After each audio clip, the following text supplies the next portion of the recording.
2, 8 എന്നീ സംഖ്യകളുടെ മധ്യാനുപാതം, 16, 36 എന്നീ സംഖ്യകളുടെ മൂന്നാം അനുപാതം, 5, 18, 25 എന്നീ സംഖ്യകളുടെ നാലാം അനുപാതം. LGS എക്സാമുമായിട്ട് ബന്ധപ്പെട്ട 12ാമത്തെ പ്രീവിയസ് ക്വസ്റ്റ്യൻ ആണ്. റേഷ്യോ ആൻഡ് പ്രൊപ്പോർഷൻ എന്ന സെക്ഷനിൽ നിന്നാണ് ചോദ്യം മധ്യാനുപാതം, മൂന്നാം അനുപാതം, നാലാം അനുപാതം. അതായത് മീൻ proportion, third proportion, fourth proportion. വളരെ എളുപ്പത്തിൽ നമുക്കിത് എങ്ങനെ കണ്ടുപിടിക്കുന്നു നോക്കാം. ചോദ്യത്തിന്റെ ഐഡിയ ഒന്നാമത്തെ എന്താണ്? 18, 8 എന്നീ സംഖ്യകളുടെ മധ്യാനുപാതം എന്ന് വെച്ചാൽ 18, 8 ഇതിന്റെ മധ്യത്തിൽ വരുന്ന അനുപാതം എഴുതാം.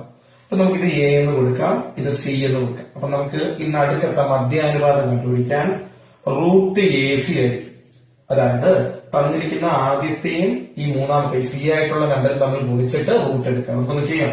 റൂട്ട് ഓഫ് 18 × 8 എന്ന് പറഞ്ഞാൽ റൂട്ട് ഓഫ് 144 ആണ്. നമ്മുടെ ആൻസർ 12 ആണ്. അപ്പൊ ഇവിടുത്തെ മധ്യാനുപാതം എത്രയാ? 12. അപ്പൊ ഇക്വേഷൻ റൂട്ട് AC. ഇനി അടുത്തത് മൂന്നാം അനുപാതം. 9, 6 എന്നീ സംഖ്യകളുടെ മൂന്നാം അനുപാതം, തേർഡ് പ്രൊപ്പോർഷൻ ചോദിച്ചാൽ ഇത് എ ആയിട്ട് ഇത് ബി ആയിട്ട് എടുക്കുക. തേർഡ് പ്രൊപ്പോർഷൻ ഇക്വേഷൻ B²/A ആയിരിക്കും. ഇവിടെ ബി എത്രയാ?